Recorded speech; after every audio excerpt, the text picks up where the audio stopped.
This is The Scoop for Friday. I'm Josh Holton with the WMNF News headlines. Siding with environmental groups, a U.S. district judge yesterday temporarily blocked state and federal officials from further expansion of an immigrant detention center in the Everglades. Judge Kathleen Williams' temporary restraining order put on hold for 2 weeks additional construction or infrastructure, paving, or installation of new lighting at the remote facility known as Alligator Alcatraz, according to groups challenging the site. Williams issued a verbal ruling during a hearing yesterday in a lawsuit filed by Friends of the Everglades and the Center for Biological Diversity, which alleged that state and federal officials did not comply with a law requiring that an environmental impact study be performed before developing the facility. The Miccosukee tribe is also a plaintiff in the lawsuit. The site has a capacity of 3,000 people and could be built out to house up to 4,000 detainees. The 2-week temporary restraining order will halt additional construction as litigation over the environmental group's request for a preliminary injunction proceeds. Republican Florida House Speaker Daniel Perez said yesterday he is setting up a select committee to look into redrawing congressional districts as Republicans seek to keep control of Congress in 2026. The announcement came as Texas Republicans have moved forward with a controversial mid-decade redistricting plan and as the White House has pressured other GOP-controlled states, including Florida, to follow suit.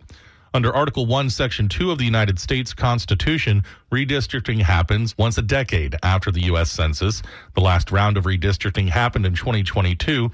Meanwhile, leaders of Democratic-controlled states have responded by considering redrawing districts to help Democrats.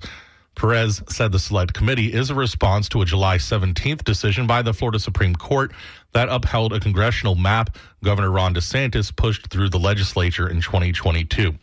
Opponents argued the map violated a 2010 Fair Districts constitutional amendment that set standards for redistricting. A report from the U.S. Senate Aging Committee found that fraud and scams cost seniors over $4.8 billion last year. WMNF's Chris Young reports Senator Rick Scott addressed the concerns with state leaders and law enforcement in Miami-Dade County yesterday. Senator Scott says the number of scammed seniors may be even higher than what's been reported. Many seniors don't report being scammed out of fear, shame, or the simple belief that nothing can or will be done. Leaders from AARP, the Florida Bankers Association, and law enforcement joined Scott for the press conference. Miami-Dade Sheriff Rosie Cardero Stutz highlighted condo and HOA fraud, where elder Americans are particularly vulnerable to unauthorized assessments, embezzlement, and falsified records. Leaders say the level of scams are increasing with the rise of artificial intelligence.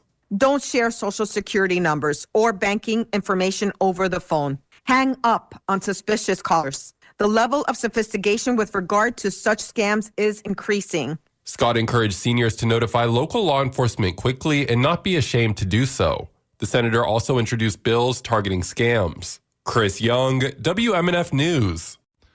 The first candidate filed paperwork this week to try to succeed term-limited Republican Representative Josie Tomkow of Polk City, while candidates also continue lining up to run next year in 2 South Florida House districts. Davenport Democrat Octavio Hernandez opened a campaign to run in Polk County's House District 51.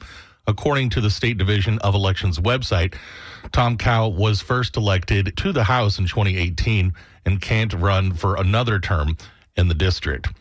A federal appeals court yesterday rejected arguments that a 54-year prison sentence should be reduced for a man who was convicted of planting pipe bombs at Florida A&M University in what authorities said were racially motivated incidents.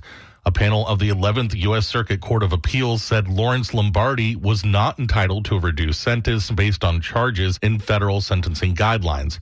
Lombardi was convicted in 2000 on 6 charges related to setting off the pipe bombs in bathrooms at the historically black university. Clouds today and some storms this afternoon with highs in the upper 80s. Storms tonight with overnight lows in the mid-70s. Mostly cloudy and some storms tomorrow with highs in the lower 90s. I'm Josh Holton with the WMNF News headlines. This is The Scoop, recorded at WMNF Tampa.